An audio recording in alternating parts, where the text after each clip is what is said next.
This episode of Transforming 45 is proudly sponsored by the National Menopause Show, happening October 17th and 18th at the International Center in Mississauga. The National Menopause Show is where science meets sisterhood, a trusted, inspiring, and genuinely fun weekend for anyone navigating perimenopause and menopause. You'll hear from leading experts, discover the latest research and wellness solutions, and connect with a community that truly gets it.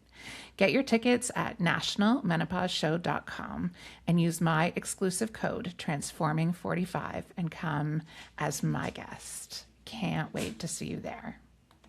I attribute it to menopause for sure. And that feeling like despite all of the symptoms that can be terrible or life altering, there's like the best part is the freedom that you feel with it. And like I've, seen it and heard it compared a lot to coming back to who you were as a teenager. I just feel like a bravery that I haven't felt in a long time. Electricast. Welcome to Season 4 of Transforming 45. I'm your host, Lisa Boat, and this season we're stepping fully into our power. The heat, the hormones, the heartbreak, the healing. This is Midlife, raw and redefined. Each episode, you'll hear stories of humans who are rewriting the rules, reclaiming their bodies, their desires, their voices. This is where we stop shrinking, start shining, and remember who the hell we are. Because midlife isn't a crisis, it's an awakening. Let's get transforming 45. Hey, welcome to this week's episode of Transforming 45. Today's guest is proof that sometimes the most powerful thing you can do is laugh at the chaos instead of trying to control it. Kara Murray, also known as Mediocre Mom 76, is a former teacher turned social media personality and now stepping into the world of stand-up comedy. She's built a community by telling the truth about motherhood, menopause, and the absolute absurdity of trying to hold it all together while your body is doing whatever it wants. Kara, I am so glad to have you here today. Welcome to the show. Thank you. That was quite an introduction. Thank you. All right, Kara, what's the most mediocre thing you've done in the last 48? Oh my God, mediocre? I live that. Well, I'm still not dressed. Driving my kid to school like braless, and I don't even know if I brushed my teeth. And we were on like E, like below E. So I was like, guys, we're just gonna coast down the hill. Hope we make it. I gotta drop you at the park so I can swing back into the gas station. So there's that. Yeah. Thank you. Thank you for sharing that, because I think so many of us, like physically and metaphorically, are running on the E, and seeing someone reflecting to us the truth of what this time feels like is so key. So you and I cross paths on Unmuted, the other podcast that I co-host, and you had come into my feed long before that. The Menopause Hotline. Okay, yeah.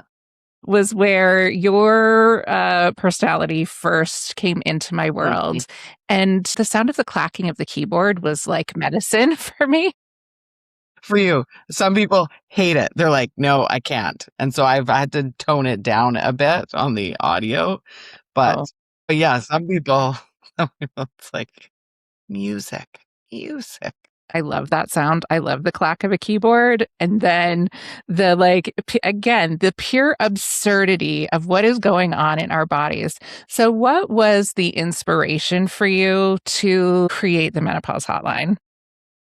Geez, it was honestly a lot of things just pop into my head. That's how my brain works. It can be anywhere, anytime, any place. And I was just walking up the stairs and I looked at the computer, and I had years of health like issues that were very difficult to figure out and that were altering my life significantly. And I don't know, like, I don't remember what the hotline thing was, but I just sat down and I grabbed my daughter's earmuffs and a little spatula. And I just sat down and just was thinking of the sort of the most bizarre analogies I could think of, but for things that were happening to me. Like I've had every symptom that I do on the hotline. I've had almost all of them. I've been like lucky. I haven't really done the night sweats thing, but lots of the other ones. So it all comes from a place of something I've experienced. And then just the absurdity of it is just for comedic relief, of course. And it seemed to have resonated with people. Yeah, I was going to ask, did it hit right away? Or when did you know, like, oh, I have touched something here? I have touched a nerve. Well, the first Menno hotline got like 4.5 million views. Wow. That one. And then it was kind of picked up a couple times by Dr. Mary Claire in the States, who has a huge social media presence and following. And so then I think that's how I gained a lot of my American audience, which my audience still is primarily American. So you Canadians, come find me. It is harder for us Canadian creators to really break through and connect. It's true. And there's lots of perimenopausal and menopausal women in this country as well. Oh, 100%, 100%. Yeah, we can easily get swallowed by the States. And the States, I mean, there's lots of great opportunity and there's great connections and so many wonderful people in the space too. But yeah, it's always nice to find the fellow Canadians out there. Yeah, I know. I always enjoy it. It's always a good connection. So you and I also intersect in that we were educators. Mm-hmm. Are you still doing some work in the education system? Yes, I still TOC. We call it teacher on call here. Right. Yeah. Like being a doctor. The beeper goes off. No, yeah, I just do it, but I only work like very part-time. I like to keep a foot in because I do love the job, but I'm charting. Charting. Okay, cut that because I'm supposed to be an educator. What's the word? A new path. Well, here is one of the main symptoms: brain fog and word recall. Yes.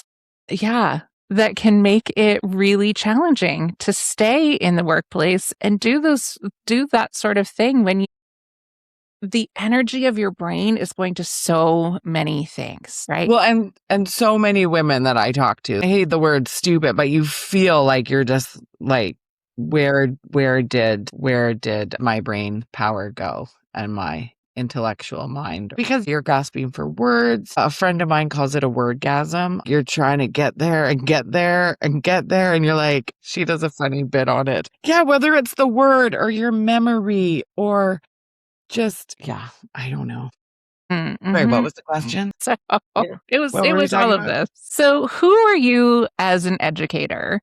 And like was that the path you always thought you'd walk on? Like if young Kara saw who you are today, would you be like, yeah, that tracks. That's what I thought it would be?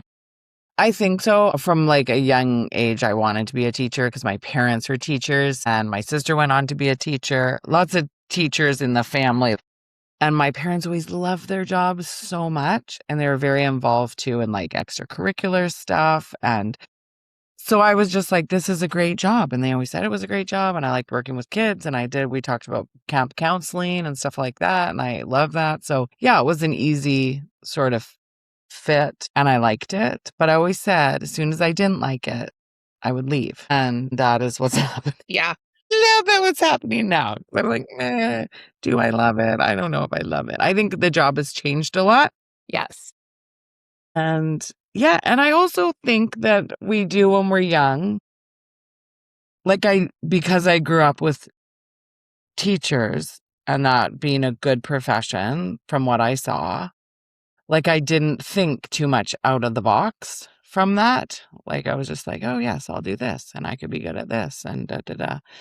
And now I'm just like, I've almost 50. I'm like, oh, I could be anything. What? Yeah. I'm sort of on that train. I'm like, what? I can be anything. Yes. And I think this is so important. And my dad was an educator also.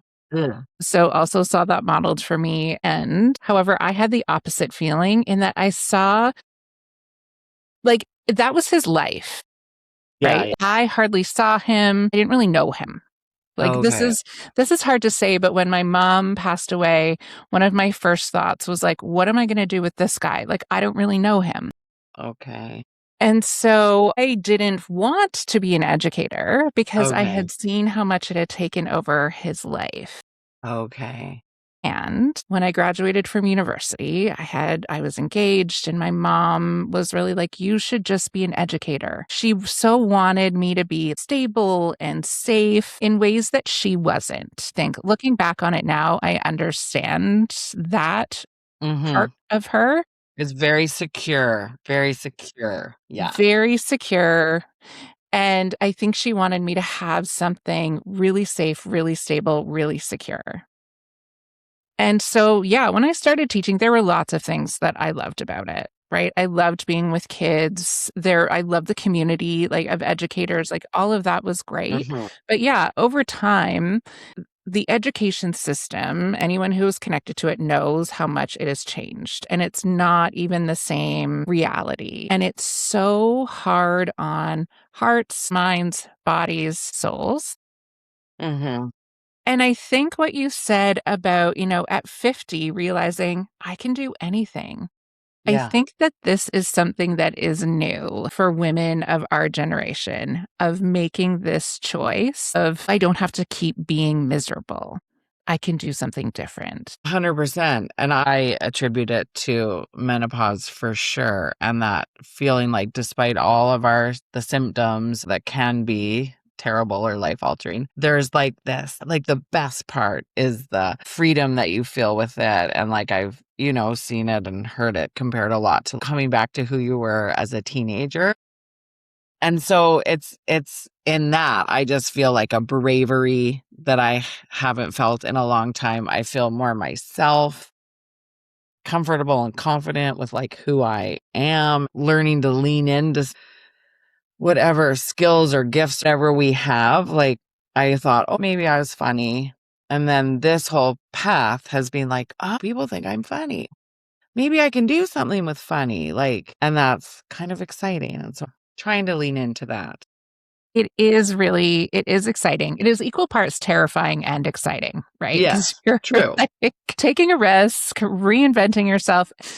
I don't know if this is true for you, but for me, people are seeing aspects of me that I very intentionally kept behind closed doors for a long time. Okay. I don't know if I kept anything behind a closed door before. I I think love I've that. pretty like a lot, like what you see is what you get. Like I think I've been like that.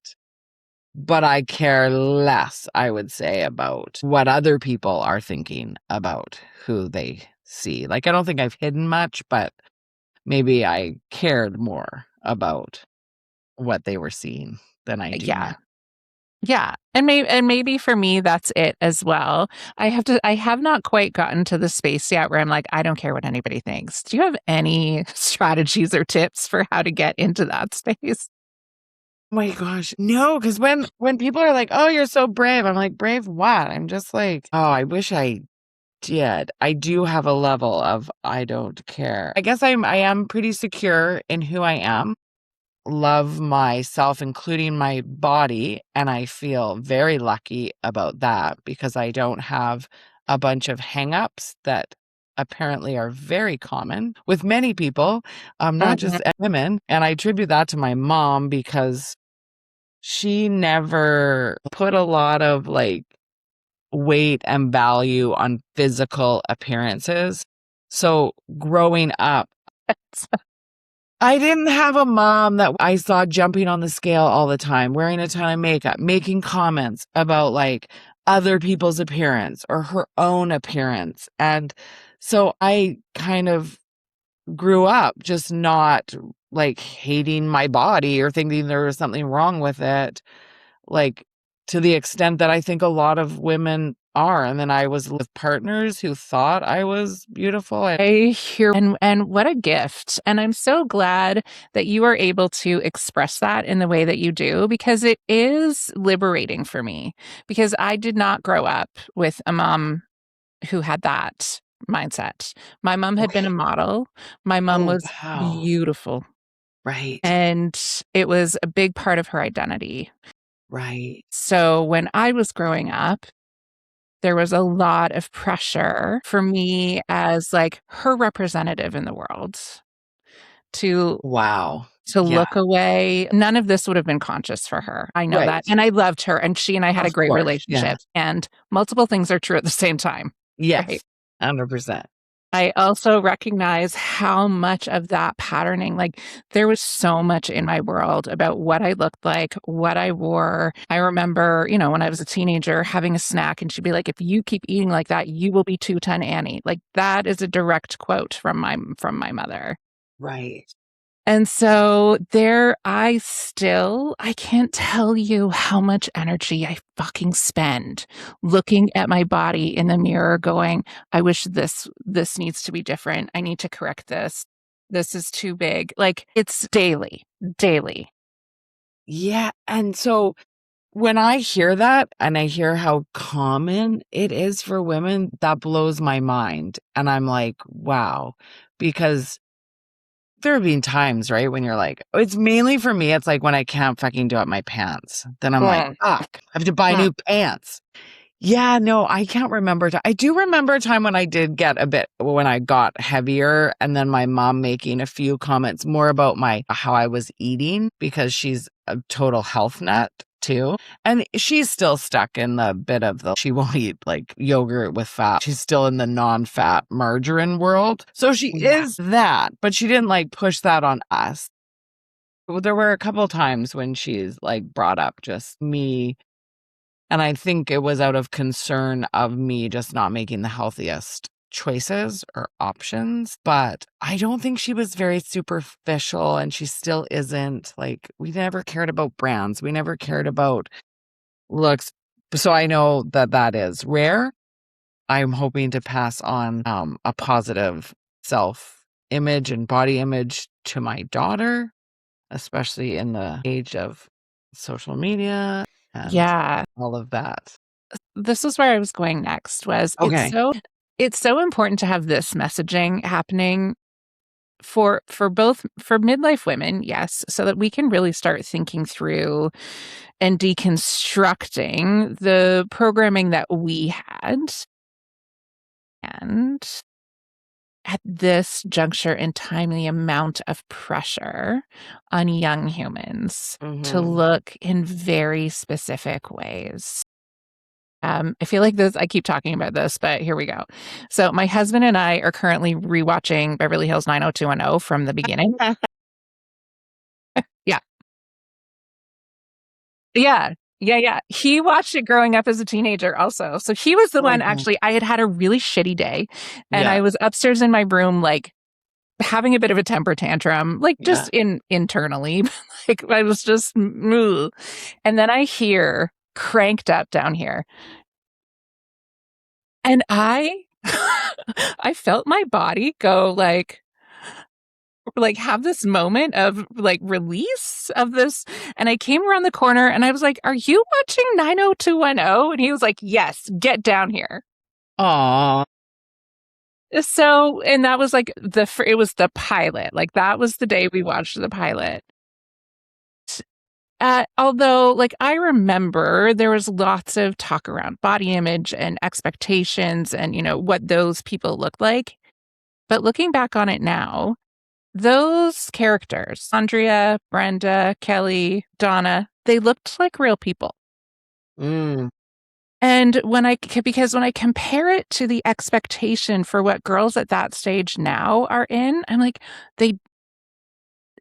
you don't look like real people. Like the expectation is so high. So is there any of that in like intentionality in the work that you're doing? And how do you navigate those conversations with your daughter? Geez, so she's like only 8, she'll be 9, and she knows that I make silly videos. She just calls it like menopause. She's like, I know you're a menopause mom.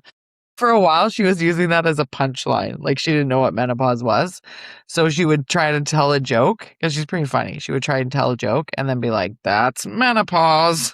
So she knows this, but otherwise, like, of course she's 8. Like, is she on it? No. Like her, no. Will she be? I will keep her off as long as I can. And same with just having the phone and everything. And I hope that just by modeling, kind of like my mom did. And I remember my mom, like, I was like, oh, I wish she shaved her legs. Oh, I wish she wore more makeup. I wish she, like, what I saw these other moms doing. But it's only at this stage and in my life where I appreciate so much what she was actually modeling for me. And so I just hope that what I'm modeling for her and for my son too, what a realistic, natural woman is. I don't have Botox or fillers. Sometimes I wear like the tiniest bit of makeup.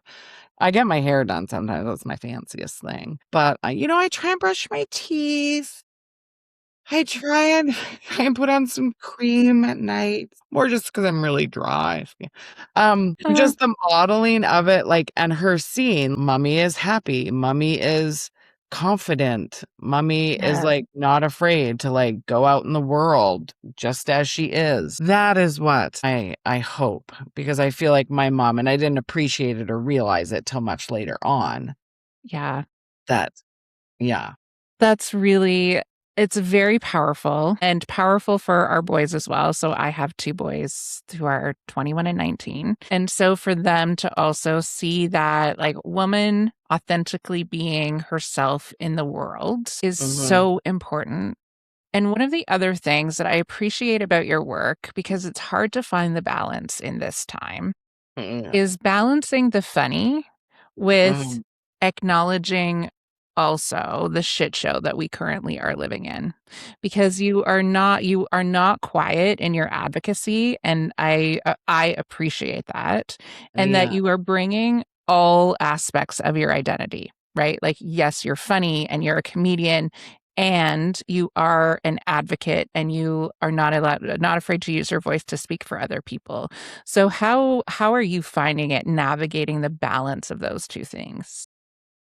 Yeah, I mean, I'm just figuring it out like everybody else, especially like social media. If you know me personally, then you know what matters to me. I do try to have that my online personality too, because we don't exist in some vacuum. So as much as it's primarily a comedic like account and like for comedic relief and a creative outlet for me, it's hard to not comment or mention the insane things that are happening. And there's just some things that will always be important, like as educator, like so kids are always going to be important. I have kids, like kids are important. Um, Women's health and autonomy and rights, like that will always mean a lot to me. Any minority. And I cared since I was a kid about these things. I remember watching a movie when I was 6 about apartheid South Africa, and I was like, what? Like, Mhm. why, Yeah. like, why does no one care what's happening in apartheid South Africa? Like, so I always kind of cared. And it's, it's, it's so much right now, though, that it is overwhelming, and you could share, like 100 things every day, and you're not even gonna touch on small percent of what's happening. So if something, like, kinda strikes a chord with me and I wanna share it, I share it. And yeah, people are gonna like you or not like you regardless, so Yeah. Do you ever get pushback about that? oh my god, 1,000%, yeah. And I love how people are always like they're so, like, rude about it too, and you're the last person then I wanna give free entertainment to. Like, I'm not gonna miss you at all. Yeah. Yes. See you later, which is so I wish you wouldn't talk about blah, blah, blah, blah, blah. Yours just stick to funny. I'm not gonna watch you anymore. Okay. Yeah. Okay. That's Bye. fine. I know. I didn't know you existed before. I know. I think people don't realize too, like you might see me every day on your feed or whatever, but I don't. Like, unless you also have a public or very like, like a sort of in the same space, doing the Mhm. same kind of work at the same, showing up on the daily. I don't know you. I don't know what's going on for you. Yeah. And it is interesting that people expect you to stay in this tiny lane. And it's one of the things, going back to what we were saying about this being an exciting time, is that we can show up, our generation of women show up in a way that says, yes, I'm a comedian. Yes, I'm an educator. Yes, I'm an advocate. I'm going to be all these things. And you're going to see me do all those things because I am a whole person. 100%. And that is what, like, social media, that we're really bad at showing the whole person because it's a highlight reel of how great your life is or how successful you are. So, yeah, that's what's ruined it. That's what's ruined us. That's what's ruining Yeah. our kids. Like, and I'm no political, like, I could not debate anyone. I'm terrible at that type of interaction, like a debate or something. I'm terrible at recalling like statistics and facts on the fly. Like, but I read like a lot and from various sources. And I've always been like a keen reader. I try to listen to people, try to gain different perspectives. And that's what I think is so powerful about reading, but that's like the educator in me. That's the most amazing thing about reading. But it's weird that in United States and Canada, it's very much like you don't talk about politics. Like we exist in I said it before, but like a vacuum. How politics really, I mean, it infiltrates, like it affects every single part of our daily life. And in other places, it's just part of the conversation. You go out for coffee and that's what you're talking about. But it's taboo here or something. And then I feel that's why we're in this shit show that we're in right now. I totally agree with you.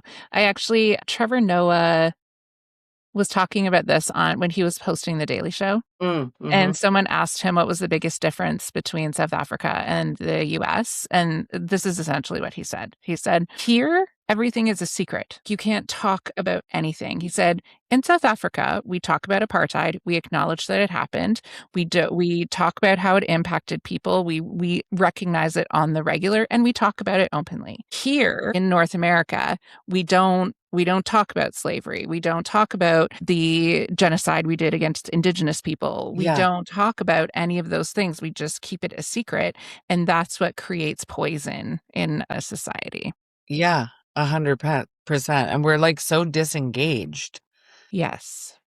But I think maybe this will be the time we are now. This could be like a bit of an awakening. I agree. And comedy can be a really great entryway into that, which is why. Well, look at you with your transitions. You are a facilitator. I told you, trust me, I got this. No, and I'm the hardest person to keep on track because my Not brain. at all. Comedians can be really great entry points into that conversation. It's why we value freedom of speech and comedians so much, is because you do hold up the mirror and talk about the things that are hard. So, did you imagine that you were going to go into stand-up comedy, or was it the interaction from your social media creativity that led you to this next phase?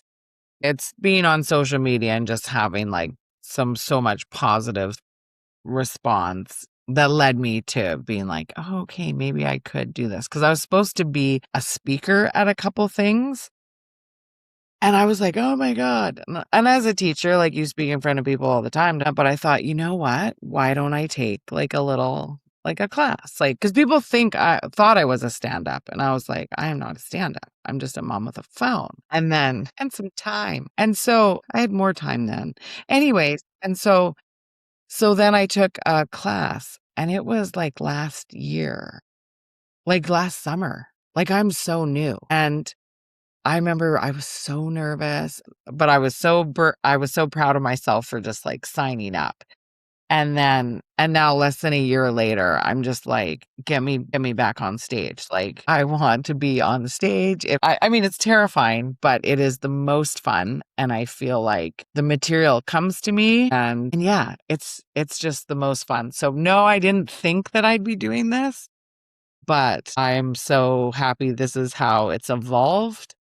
And I'm super excited because that's what I want to do more and more of. And it feels like all the things that I thought just made me weird before are like, people just think that's funny and I can make people laugh with it. So yeah, so that's it. But a friend of mine said long ago, like when I was like 19, she said, "Yeah, you said you wanted to be a stand-up comedian, but you didn't have the nerve." And I don't really remember that, but I believe her. And I wouldn't have had the nerve. No way. No way back then. So, Yeah. It's yeah. one of the things I love about this time, and when I'm speaking, I talk about this a lot, is it's our opportunity to reconnect with that girl. Mhm. The girl who had big dreams, the girl who had these ideas, but maybe we didn't trust her, or maybe we didn't love her enough in the moment. And now we get to, like, we get to bring her forward and love her and trust her enough to, like, let her go. Like, "Go, sister, go out there, be that Yeah. comedian, be the like, you are leading the way now." And it's a really liberating feeling. 100%. And I'm like, why did I wait till 50? But if everything hadn't happened how it did, I probably wouldn't have ended up at this juncture being like, I can do this. And I have a super supportive spouse, which is also makes a big difference, because if you have someone telling you can't do something, or it's ridiculous, or can't afford it, or all the reasons telling you not to, then that would be much harder to fulfill. I'm very lucky in that my partner is super supportive of me kind of chasing this dream at 50. So I'm lucky that way. You chose well. You knew what you were gonna need in a partner. I did the same thing. You're not Yay. I don't know. Well, you chose I'll well. remind him that. I Yes. don't think we were talking from Monday to Wednesday. So I'll It just remind so him we happens. still both chose well. Do you find threads from your social media posts that show up in your stand-up comedy, or is it a completely different process? It's a little different. My kind of stand up is storytelling. Like, I'm much more a storyteller than a one-liner, and a lot of personal. I'm trying to be a little more observational. So far, it's just been autobiographical, but I'm not afraid to share my most embarrassing moments, or like my last stand up, I talked about the first time I gave a blowjob because it was so ridiculous, like what I thought a blowjob was, you can imagine. And so, like, but I'm fine with the world knowing that that's what I thought. Yeah. So yeah, I'm not afraid of, there's so many stories. Then you think, oh my God, maybe my life has been ridiculous. But that's where connection is so important. That's Yeah. why your first video had 4.2 million views and likes, because we see ourselves in you. You are being generous with us and saying, "This is the absurdity of my life," so that we can see it and go, "Oh, thank God I'm not the only one." Yeah. Yeah. No. And that's so important. And also with so much online, what I've found with just the few times that I've got to be on stage and be with a live audience, like that type of human experience and connection is what we need more and more of, because of just how online everything has got, whether it's like your work or communicating with family, or our kids are growing up on screens, like, and it's the one thing that, AI will never be able to replace, is just It's like our yeah. human experience with each other. And so I think it's like more important now than ever, not just to laugh, but to laugh with each other. I absolutely agree. There is no better medicine than being in a space with people and laughing, or even just having that common experience. Yes. In the winter, my husband and I went to see The Princess Bride at the theater. Like, we have a little, like, local independent theater who has these events, and being in a room full of people, having the experience of that movie, you could hear people saying the lines under their breath, or just those common moments of connection and laughter. You are different when you come out of an experience like that than when you went into it. It's like the first live, I'm blanking on the musician, the first live show I went to after COVID. Like I was Oh. crying, like, because we're just all in this room together and this beautiful music and the sing. Like my friend and I were like, no, this is so beautiful. Like this is what we missed for 2 years. This is what's important about being human. It is what makes us human. So yeah, that motivates me to pursue it even more. So does mediocre mean something different for you now than it did when you first started? I think I'm still super mediocre, but I don't think mediocre's bad. Like, side note, it was very sweet. After I made this account, my husband was like, you're not a mediocre mom. Like, you're a good mom. And I was like, oh, thanks. I mean, like, it's a bit of a joke, but the bar, why are we setting the bar to unreasonable, unattainable level so high and comparing ourselves with everybody? Which, I mean, I'm a human. Do I still do that? Yes. I try very much not to. But I mean, and the pressure we put on ourselves to like do this the best, be the best, like for our kids to be the best to them. Oh, like everyone just needs to chill out and not give, it's like not care. Well, the whole We Do Not Care Club that took off with, I mean, she's fantastic and it's so true. Just like caring about all the wrong things. And so the mediocre is I just want to show up as a regular human. Braless and out of gas. Braless and out of gas. Perfect. So that's how I function a lot of the time. And my kids are so used to it. They're like, we're not going to make it. We're not going to make it. Just stop for the gas. I don't know why I don't. It's the adrenaline. It's part of living. I on know. the edge. I do love a little. I'm like, no, we can make it. Like, we're going to make this happen. Kara. But yeah, we all just have to cut ourselves some slack. Yeah. It's good enough. We're good enough. We're good enough. Good enough. It is good enough to be braless and out of gas. Kara, thank you so much for giving this time. These like little hits of joy, they really make a difference. If you feel resonance with Kara, you can find her on Instagram at mediocremom76, and her contact information will be in the show notes. Do you have any stand-up coming up soon? Couple things at the end of the month. They are in Vancouver, so I'll be sharing them on my fantastic link tree, and then hopefully some big news in the fall coming up about a show. So hopefully that is stay very tuned exciting for that. Okay. Amazing. Thank you. Thank you for hanging out with me on Transforming 45. If you laughed, nodded, or had an oh wow moment, hit follow and share it with your favorite midlife human. Find me on Instagram at @lboat and keep those transformations coming. Electric acid.